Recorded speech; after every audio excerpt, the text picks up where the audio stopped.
Welcome to the session on frames of reference, part 1.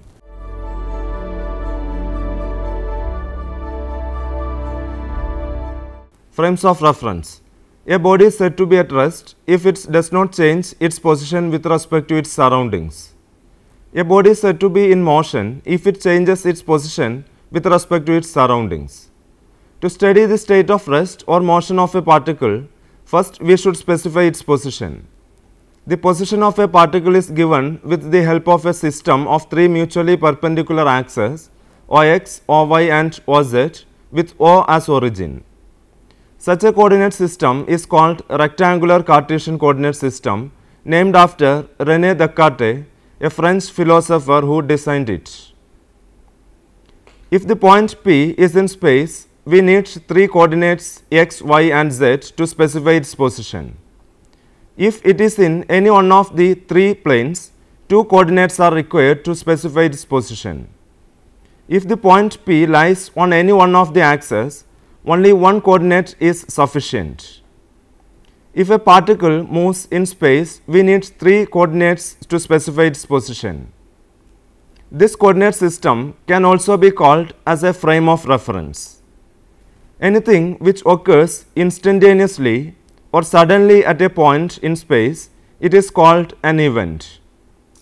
This means an event has a position to show where it occurs and has a time to show when it occurred.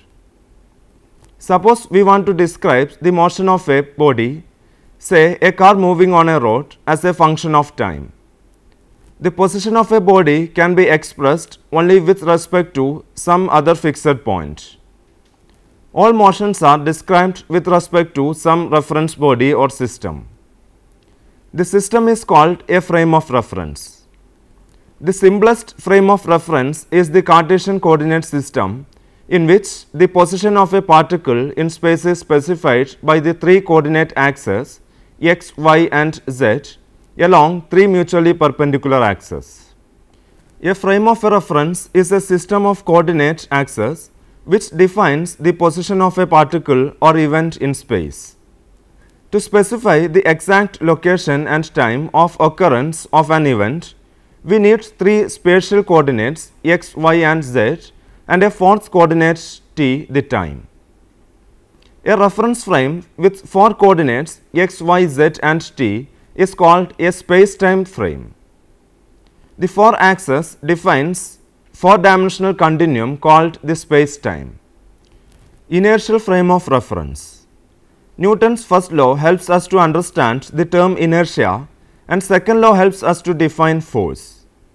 Law of inertia states that unless an external net force acts in a body, the body either remains at rest or continues in its state of uniform motion along a straight line. A frame of reference in which Newton's first law holds good is called inertial frame.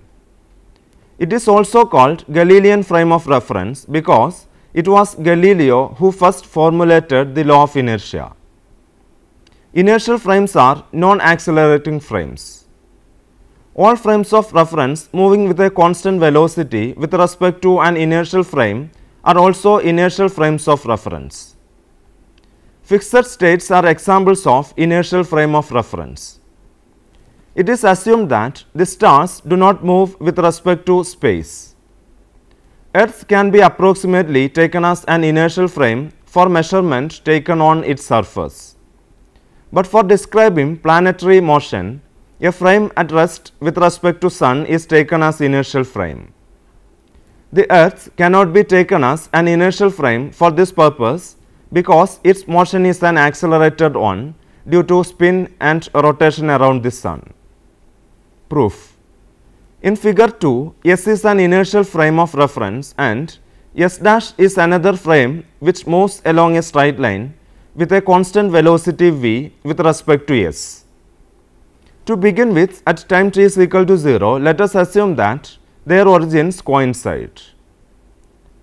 After a time t, the frame S dash reaches the position O dash.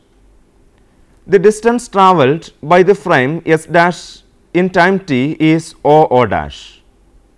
Consider a particle at P. The position vector of this particle at any instant t is vector OP is equal to vector O dash plus vector O dash P. That is, vector R is equal to vector Vt plus vector R dash. That is, vector R dash is equal to vector R minus vector Vt. Differentiating twice, d by dt of vector R dash is equal to d by dt of vector R minus vector V. D square by dt square of vector R dash is equal to d square by dt square of vector R minus 0, because vector V is a constant.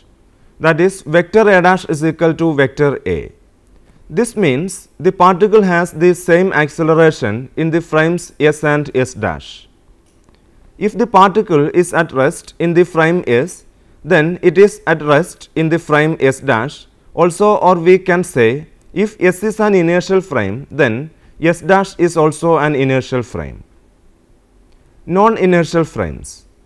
The frames of reference in which Newton's first and second laws do not hold good are called non-inertial frames of reference.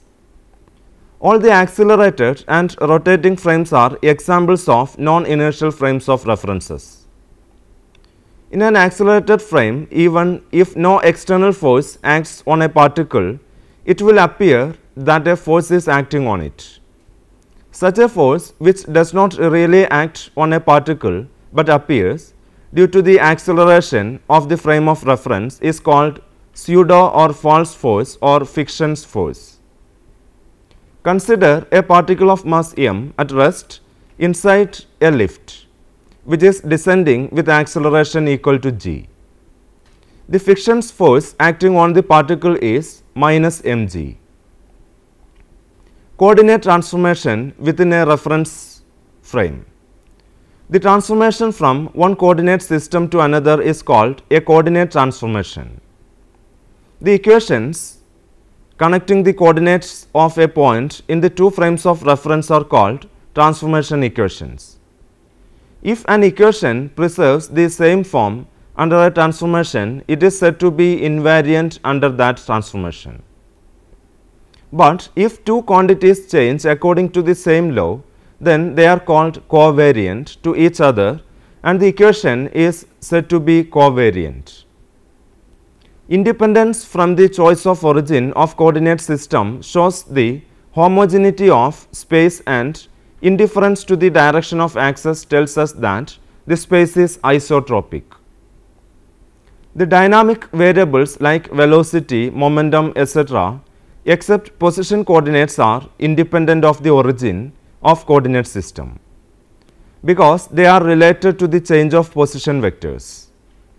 For example, velocity vector v is equal to d by dt of vector r, which is equal to limit as t2 tends to t1 vector r2 of t2 minus vector r1 of t2 all divided by t2 minus t1. The velocity is invariant under the change of origin.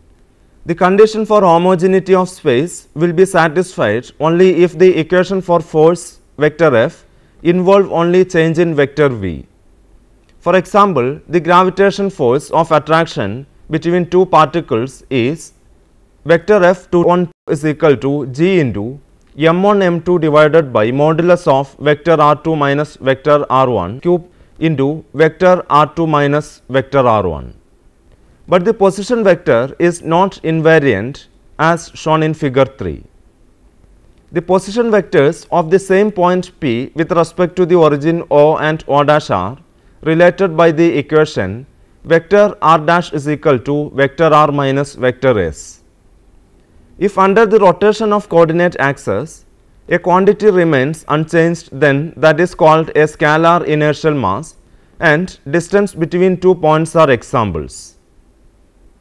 Suppose the axis OXYZ is rotated to this axis OX dash Y dash Z dash.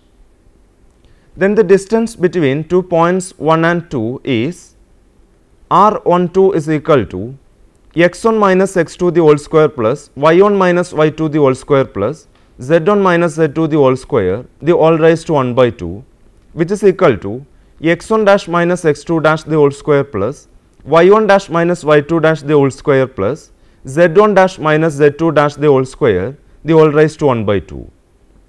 R12 does not depend on the orientation of the axis and hence is a scalar. Newtonian mechanics and principle of relativity. Newton's laws of motion are as follows. First one, every body continues its state of rest or of uniform motion along a straight line unless it is compelled to change that state by an external impressed force. Second one, the rate of change of momentum is directly proportional to the impressed force and takes place in the direction of the force. Third one, action and reaction are equal and opposite. Newton's laws are applicable for big bodies moving with speeds much less than the speed of light c. And so, as Newton wrote in the Principia, instead of absolute places and motions, we use relative ones. In classical physics, the acceleration of a particle is the same in all reference frames, which move relative to one another with a constant velocity, that is a dash is equal to a. Mass is also unaffected by the motion of reference frame. Thus, the product ma is equal to f will be the same for all inertial observers, that is f dash is equal to f. Hence, Newton's laws of motion and the equation of motion of a particle would be exactly the same in all inertial frames, or we can say that the laws of mechanics are the same in all inertial frames. Absolute motion can never be detected. Translatory motion can never be observed only in the form of motion relative to other material bodies. This means different inertial observers will measure different velocities for the same particle. So, the momenta and kinetic energy will also be different, but the laws of mechanics will be same in all inertial systems. This is Newtonian relativity, and this principle exists for mechanics only but not for electrodynamics. We cannot apply this principle to the velocity of light, because then different inertial observers will measure the velocity of light differentially. Thus, Newtonian relativity cannot be applied to electrodynamics. Let us consider an example. An observer travels along positive x-axis with a velocity v. Suppose he observes two particles moving with velocities 0.7 c, one towards positive x-axis and the other towards negative x-axis. Their velocity with respect to the observer will be 0.7 c plus v and 0.7 c minus v. Suppose v is equal to 0.6 c.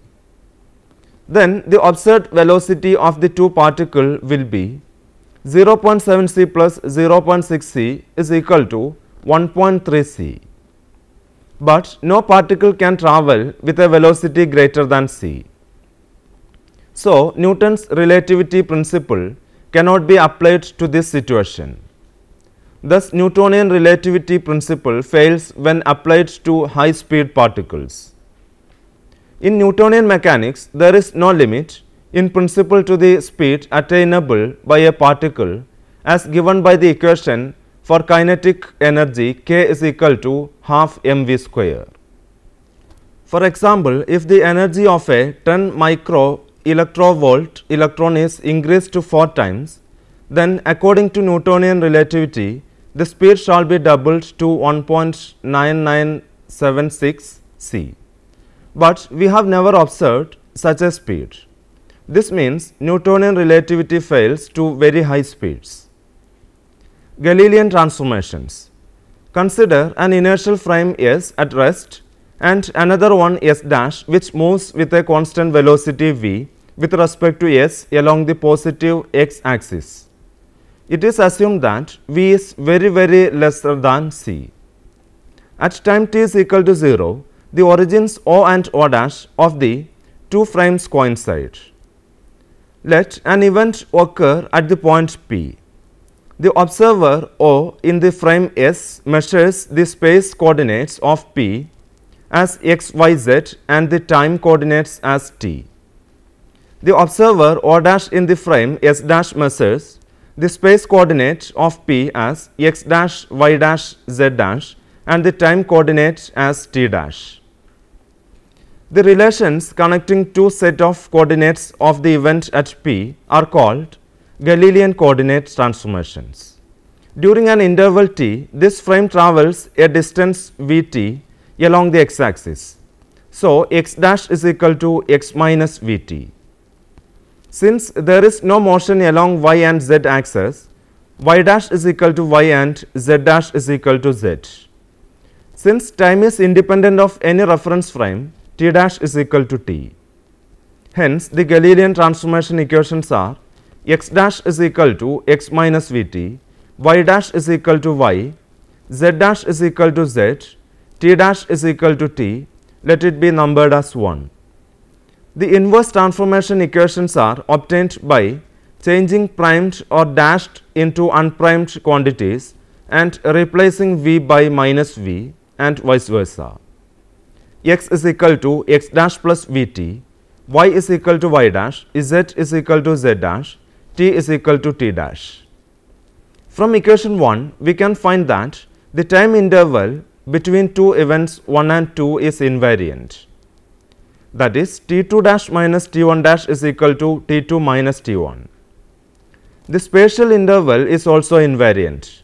That is, x2 dash minus x1 dash is equal to x2 minus x1 minus v into t2 minus t1. If x1 and x2 are measured at the same instant, then t2 is equal to t1 and x2 dash minus x1 dash is equal to x2 minus x1. This time interval and space interval are the same for all inertial frames and is independent of their relative velocity. Mass of a body also does not vary with observer's velocity.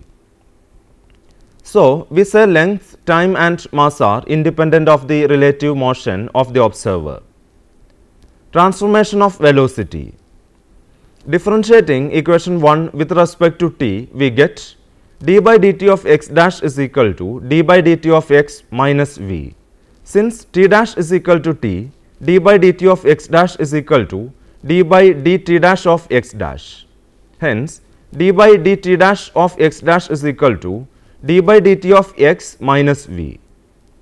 Let d by dt dash of x dash is equal to ux dash and d by dt of x is equal to ux, where ux is the x component of velocity as measured in the frame S and ux dash that measured in the frame S dash. Then ux dash is equal to ux minus v. D by dt dash of y dash is equal to d by dt of y. D by dt dash of z dash is equal to d by dt of z. Thus, the velocity transformation equations are ux dash is equal to ux minus v, uy dash is equal to uy, uz dash is equal to uz. Let it be numbered as 2. These three equations can be written in the vector form as vector u dash is equal to vector u minus vector v. Transformations of acceleration. Differentiating equation 2 with respect to t, we get d by dt dash of ux dash is equal to d by dt of ux, which is equal to 0 because u is a constant and t dash is equal to t. D by dt dash of uy dash is equal to d by dt of uy. D by dt dash of uz dash is equal to d by dt of uz.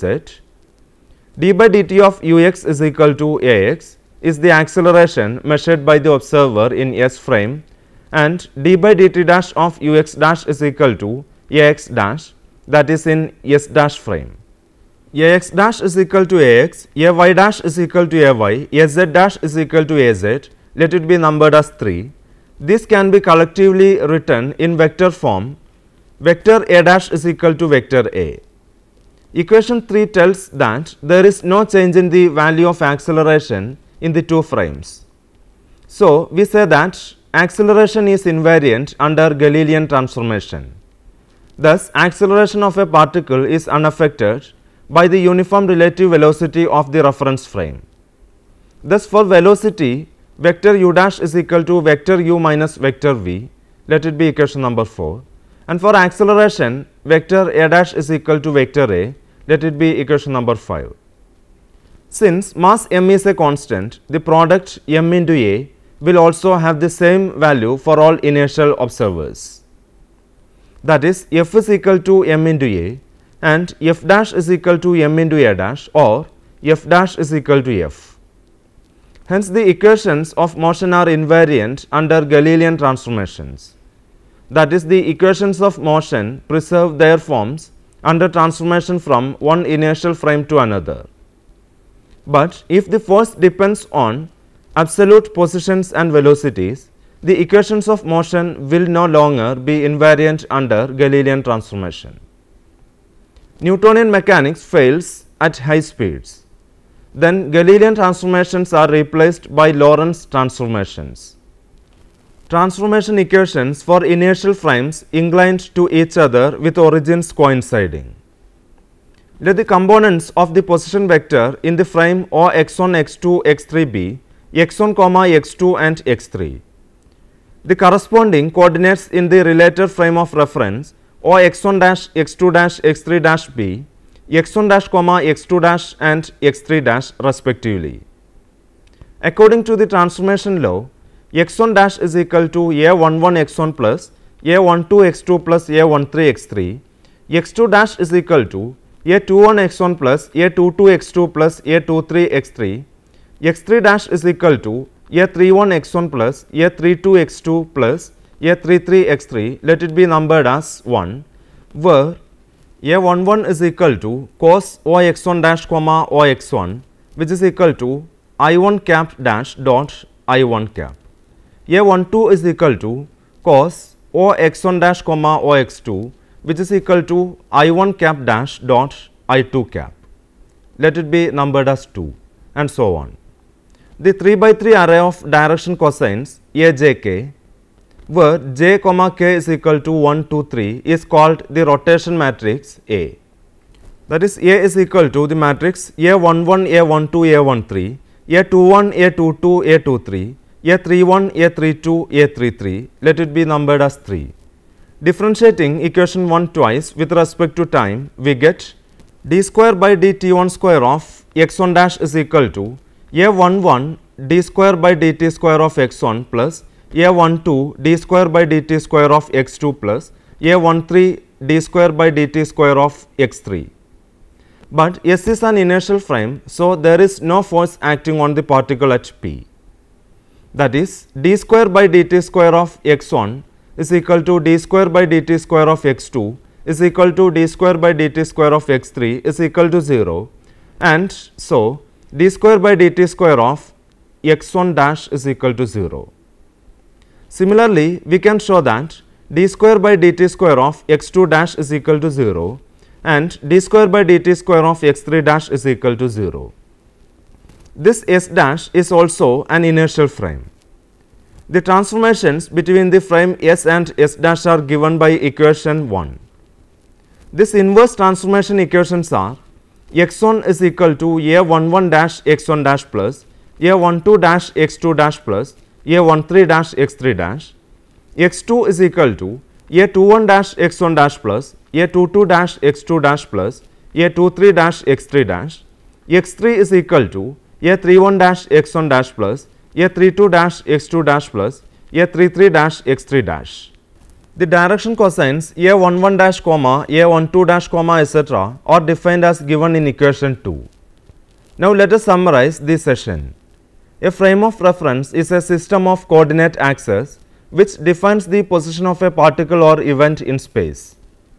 A frame of reference in which Newton's first law holds good is called inertial frame of reference or Galilean frame of reference. The frames of reference in which Newton's first and second laws do not hold good are called non-inertial frames of reference. Fixed stars are examples of inertial frames of reference. Inertial frames are non-accelerating frames. All the accelerated and rotating frames are examples of non-inertial frames of reference. The transformation from one coordinate system to another is called coordinate transformation. Now try to solve the given questions. First one, Derive Galilean transformation equations. Second one, derive the transformation equations for inertial frames inclined to each other with origins coinciding. Third one, show that acceleration is invariant under Galilean transformation. Fourth one, explain coordinate transformation with a reference frame. Fifth one, explain Cartesian coordinate system. Here are some books for your reference. First one, General Covariance and the Foundations of General Relativity by John D. Norton, 1993. Second one, Special Relativity by Domenico Giulini, 2005. Third one, The Theory of Relativity by C. Moller, 1976. Fourth one, Special Relativity by N.M.J. Woodhouse, 2003. Thank you for watching this session. See you next time. Until then, bye.